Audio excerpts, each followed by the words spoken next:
Então, gente, continuando aqui, estava falando de custos, mas só apresentando a ideia de custos, né? Aqui no curso, é, eu vou considerar que os custos são adequadamente contabilizados, tá? Então a contabilidade está toda certinha, todos os custos da empresa são corretamente contabilizados e considerados, né? O que não tem que ser considerado não é, e o que tem que ser considerado está sendo considerado, tá? Isso de um lado. Vamos falar de estrutura de custo mais à frente, custo fixo, variável, vamos falar disso depois. Antes, só voltar a falar da receita. E para falar da receita da firma, a gente viu que a receita total é o quê? É o preço vezes a quantidade vendida, né? Só que a questão do preço aqui na micro é uma variável muito importante.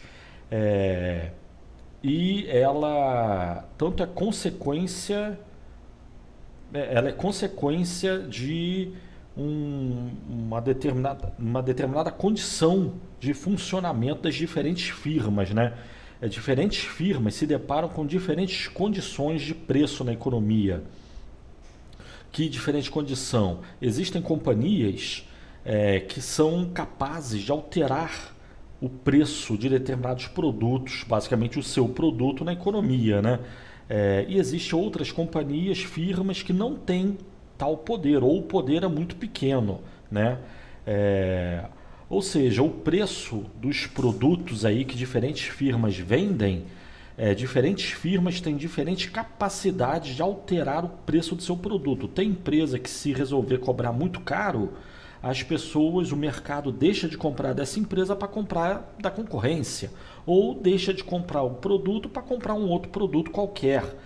Situações como essa, aqui na microeconomia, são consideradas, e na economia em geral, se diz que a empresa não tem poder de mercado, ela não tem capacidade de influenciar os preços do seu produto, né? Se ela quiser cobrar caro, ela não consegue, ela não vende nada. E se ela quiser resolver vender barato, ela vai acabar vendendo tudo que ela tem para vender e ela só vai perder o estoque dela e vai passar tudo adiante, e o preço do produto continua sendo o preço normal de mercado, né? Existem situações assim, e existem situações em que a empresa é capaz de alterar o preço do produto na economia, né? Nesses casos, existem empresas que são capazes de cobrar caro no seu produto, cobrar um preço caro pelo seu produto, e o preço e continua vendendo, né?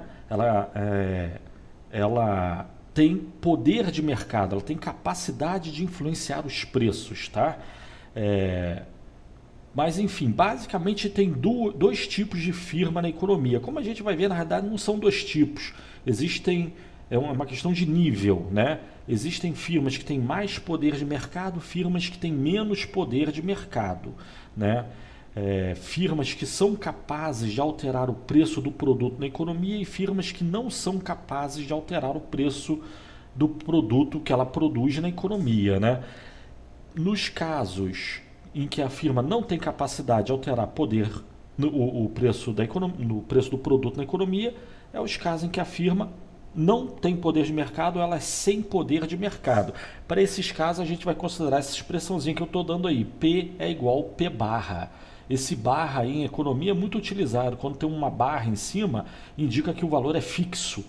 Ou seja, empresas que não têm poder de mercado, elas cobram um preço que é basicamente dado pela própria economia, a empresa só sai produzindo, né? Ela toma o preço como dado.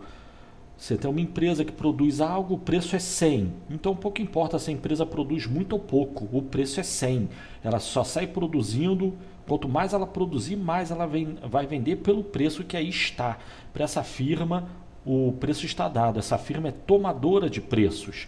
Mas existem, contrariamente, firmas que são fazedoras de preço. É esse segundo caso aí. O preço é uma função da quantidade produzida e vendida pela firma. Então, casos em que a firma resolva produzir pouco produto, existem esses casos, acaba que ela produz pouco, vende pouco e falta produto na economia, de tal forma que o preço acaba encarecendo, porque não tem produto para todo mundo. E não tem porque pode ser uma estratégia da firma, produzir pouco, vender pouco, justamente para encarecer o preço do produto, tá certo? Ou ela também pode querer aumentar a quantidade produzida, vender mais, o que acaba reduzindo o preço do produto. Mas, ou seja, o preço do produto para empresas com poder de mercado, acaba sendo uma decisão estratégica da firma, tá certo? Mas, ou seja, aí vamos falar sobre isso agora, que é muito importante e tem grandes impactos sobre o comportamento da firma e, por consequência, sobre a condição de toda a economia ao redor, né? De imediato a gente já pode ter uma dica, né? Empresas com poder de mercado, fatalmente elas tendem a ser meio que danosas ao funcionamento da economia como um todo, né? E empresas sem poder de mercado são empresas que tendem a produzir mais do que empresas com poder de mercado, né? É claro que tem que considerar o tamanho das empresas. Empresas com poder de mercado normalmente são grandes, mas se você considerasse várias pequenas empresas sem poder de mercado abastecendo o mercado e uma única empresa com poder de mercado abastecendo o mercado, acaba que a firma com poder de mercado total produzido tende a ser menor do que o total produzido por um monte de empresas, por um conjunto de empresas que individualmente não possuem poder de mercado, né? Mas enfim, vamos falar sobre isso agora. E a ideia é falar sobre o preço. Existem empresas que têm poder sobre seu preço e empresas que não têm poder sobre seu preço, né? E isso depende do assunto que a gente vai ver, que é a estrutura competitiva de mercado, tá? E a estrutura competitiva de mercado, em microeconomia, normalmente se agrupa as empresas em 4 grandes grupos, né? Mas como a gente vai ver, esses grupos não são bem delimitados entre si. Não cabe dizer que uma empresa faz parte de uma determinada empresa é de um tipo ou outro. A questão é dizer se a empresa tem poder de mercado ou não e principalmente se ela tem mais ou menos poder de mercado, onde poder de mercado consiste em capacidade de influenciar preços, tá? Mas aí a estrutura de mercado que se considera na economia, as 4 estruturas básicas de mercado são a competição perfeita, o monopólio, o oligopólio e a competição monopolista. E aí vamos falar sobre esses 4 aqui agora, né? E aí a primeira estrutura de mercado que a gente vai considerar é a competição perfeita. O que é um mercado em competição perfeita? O que se considera classicamente como sendo um mercado em competição perfeita? É a situação em que existem muitos produtores, né? Virtualmente infinitos produtores. Mas forma de entender, na realidade, pode ser, como a gente vai ver, pode ser um único produtor, mas a condição do mercado tem que ser tal que possa haver infinitos. Se não houver verdadeiramente muitos ou infinitos produtores, não existe porque mais ninguém se interessa no mercado, né? Mas teoricamente competição perfeita é o mercado em que tem muitos produtores ou pode haver muitos produtores, tá? E esses muitos, quase infinitos produtores, eles são minúsculos em relação ao tamanho do mercado, né? Então é você imaginar um açougue de um determinado cidade ou bairro do Brasil em relação ao mercado brasileiro de pecuária. Um único açougue, ele é nada em relação ao tamanho do mercado brasileiro de pecuária, né? Entre outros casos, tá? Ou seja, a quantidade produzida pelo produtor em competição perfeita, ela é muito pequena em relação ao total produzido pelo mercado como um todo, né? Ou potencialmente possa ser produzido pelo mercado como um todo. Empresas em competição perfeita, elas produzem produtos que são idênticos entre si, tá? É outra característica do mercado em competição perfeita. Ou seja, o que um produtor produz é exatamente idêntico ao que outro produtor produz, tá?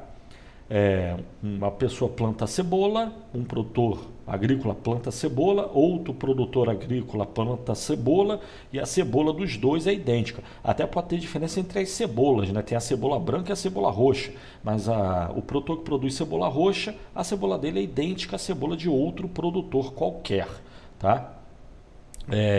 E os produtores, tendo-se em vista o objetivo de ampliar suas vendas e ganhar mais dinheiro, eles competem. E a competição entre eles se dá principalmente via preço, o que leva todos eles a ter uma pressão por redução de custos. Eles necessariamente devem ser eficientes ou buscar a eficiência continuamente, de tal forma a reduzir seus custos e poder repassar tal benefício ao preço. Eles têm necessidade de repassar tal benefício ao preço, porque qualquer produtor que tem um preço ligeiramente acima da concorrência, dado que ele produz um produto idêntico ao dos outros, se o preço é maior ou ligeiramente maior, acaba que todo o mercado acaba comprando da concorrência, né? Então, devido à situação de competição, os produtores competem via preço e eles têm uma necessidade de reduzir o preço dos seus produtos, né? O custo de produção e o preço dos seus produtos. Eles não têm poder de mercado. E a última e principal característica é a existência de livre entrada e livre saída. O que é livre entrada e livre saída? É a possibilidade de qualquer um que quiser entrar no mercado e trabalhar, produzir e vender o produto ou serviço pode entrar. Qualquer pessoa pode entrar. E também, pode parecer estranho, mas quem quiser sair, pode sair também, né? O que é sair? É parar de produzir. Quem quiser fechar a sua empresa, pode fechar, né? Aí pode parecer estranho, mas, por exemplo, imagine que tem um mercado, uma das grandes restrições à entrada é justamente a impossibilidade de saída. Uma pessoa que entra no mercado que ela não pode sair depois, isso já é motivo para afugentar grande parte dos produtores, né? A imensa maioria das pessoas não entra no mercado que ela não possa sair. Então, para haver livre entrada, em grande medida, é necessário que haja livre saída, né? E com base na possibilidade de livre entrada, livre saída, a gente volta ao primeiro critério ali que eu falei, né? A competição perfeita é um mercado que tem muitos produtores. Isso é relativo, foi o que eu disse, pode ter um único produtor, mas tem um único produtor porque mais ninguém deseja entrar nesse mercado, não é vantagem para mais ninguém, né? Mas quem quiser entrar, pode entrar. Sendo assim, a rigor, teoricamente, existe infinitos produtores nesse mercado, né? A qualquer momento, se tem um ou poucos produtores, a qualquer momento pode ter uma infinidade de outras firmas e produtores nesse mercado, né? E isso é que um mercado nessas condições é um mercado em competição perfeita, tá? E aí já antecipando algo que eu vou falar depois quando falar de monopólio, né? Mas competição perfeita é uma coisa que no mundo real, rigorosamente falando, não existe, né? Não existe um mercado onde os produtores produzam produtos exatamente idênticos. Sempre tem uma pequena diferença, mínima que seja. Você comprar cebola, que seja o exemplo que eu dei, de um produtor perto da sua região, é bem diferente de comprar cebola de um produtor que está longe. O produtor que está longe ele tem mais custo, ele vai te cobrar mais caro, né? Mas o fato de ele te cobrar mais caro não quer dizer que ele tenha poder de mercado. Significa dizer que ele tem custo mais alto. Mas mesmo tendo custo mais alto, acaba que você vai dar preferência para o outro produtor. Se bem que estou enfatizando o preço, a questão seria mais no sentido da qualidade, né? Mas enfim, a ideia de produtos idênticos tem a ver com as características físicas e químicas do produto em questão, né? Da mercadoria ou do serviço em questão, né? Mas enfim, competição perfeita no mundo real não existe. O que existe são mercados que se aproximam muito da competição perfeita, tá certo? Tipo, basicamente, bens agrícolas, né? E algumas poucas atividades comerciais, né? Se aproximam muito da situação de competição perfeita. Mas aí vamos ver monopólio no próximo vídeo. Valeu!